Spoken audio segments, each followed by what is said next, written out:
Sugatan at nag-aagaw buhay ang Vice Mayor ng Datu Piang matapos ang assassination ng hindi pa kilalang salarin. Ang biktima na kinilalang si Atty. Datu Umar A. Samama sa kasagsagan ng programa ng LGU sa barangay Magaslong, Datu Piang, Maguindanao del Sur. Sa kasagsagan ng kanyang privilege speech ay isang putok na ang umalingaw-ngaw. Kasabay naman ito ang pagkahandusay sa nasabing Vice Mayor. Matapos ang insidente, agad na naglabas ng official statement ang Local Government Unit of Datu Piang at kinundi na ang nasabing insidente. Sa ngayon, critical pa ang kalagayan ni Datu Umar habang nagpapatuloy ang malawak na investigasyon upang matukoy ang responsable sa nasabing assassination.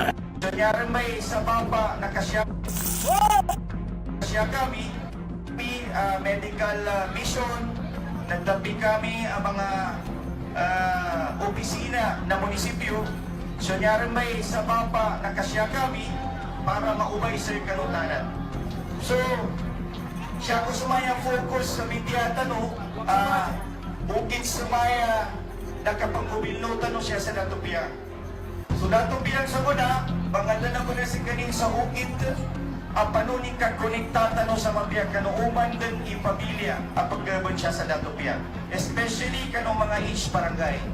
So magadan sa maya, katinagumon sa mana sa kanong kapitan, kung mga leaders na noon na pagtatalyong sa barangay no, sa niya namin na sa mana kahanda na matun sa mabiyag sa pamilya para mabiyagin sa meeting kakonekta ng munisipyo kanong mga uman ni pamilya sa kanong barangay level.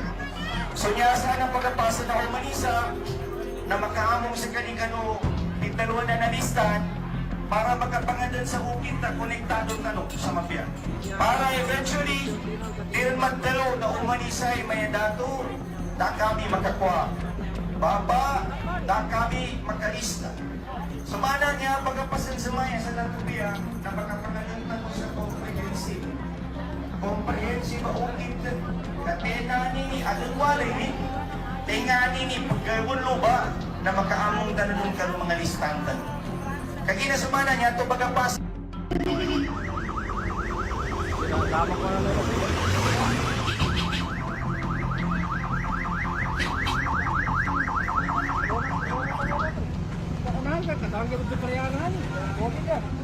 Nambas kan, di man man